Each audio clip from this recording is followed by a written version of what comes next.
Yeah.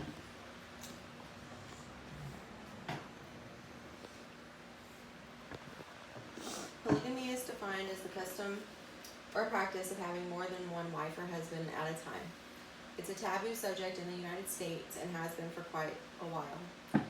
However, we are progressing as a nation and as a society in the fact that we have since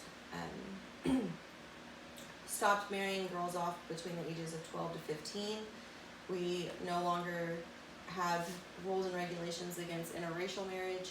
We also don't have regulations against homosexual marriage. The basis for this speech today is that we need to continue to progress and allow polygamists to be polygamists. The opposition would state that it's just for sexual exploration and that's all people want whenever they do this lifestyle. However, that's not the case. People aren't just trying to have sex, they're trying to make a life with people and live their lives to the fullest for themselves. It's not that they just want to have sex with everybody.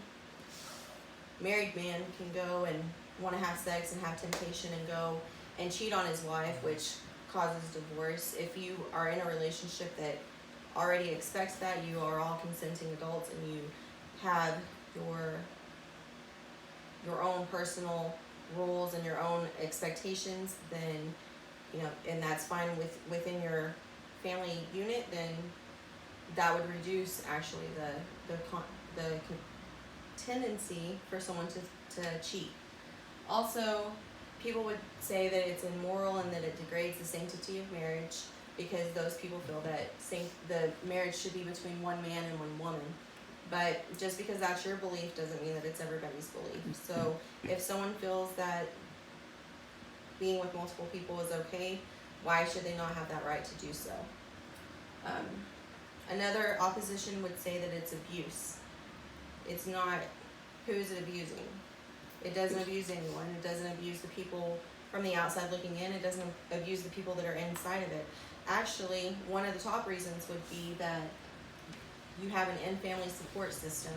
And with what I mean by that is that if you have one man and say 4 women, and each of these women have children by this one man, these children get to grow up with their siblings instead of it being outside of the home and outside of the marriage, and they never see their siblings.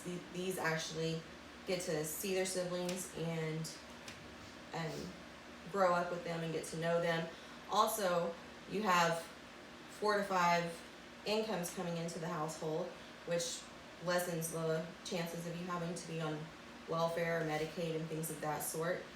And it's easier whenever say one person is sick, you have somebody to take up that slack for you and take care of the children or clean the house or make the food.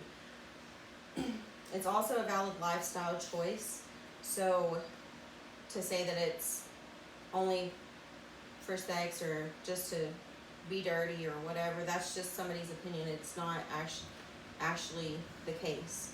And I'm not talking about polygamy and polyamory in the sense of getting young children and passing them back and forth between different cults or anything like that. This would be consenting adults that are aware of what they're doing and choose to have the lifestyle that they do.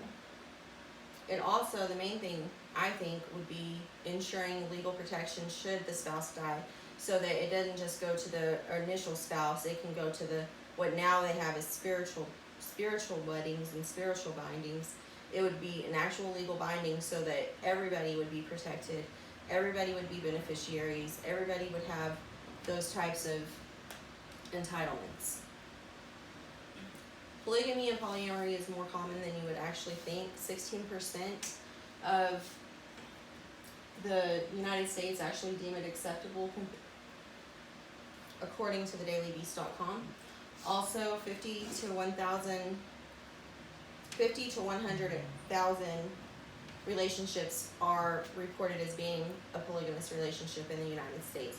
That's just what's reported. You have no idea how many people, I don't have any idea either, how many people are doing it, but you just don't know about it. And like I said, this would be only for consenting adults. So, in conclusion, the early times of civilization had girls getting married and people getting married at the ages of 12 to 15.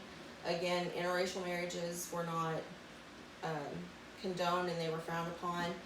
And until recently, the LGBTQ community also could not marry legally with each other, but now they have their rights and they have the ability to do that without any kind of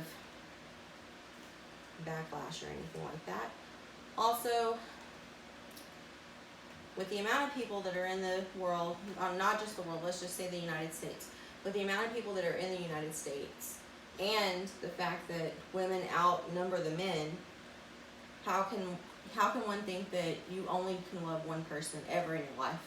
Even people that say you can only love one person, maybe that doesn't work out and then they end up loving another person. Maybe at the same time they feel that way. I have no idea.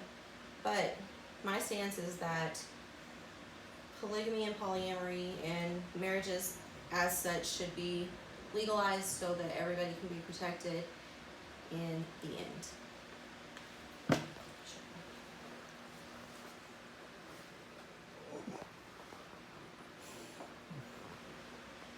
Okay.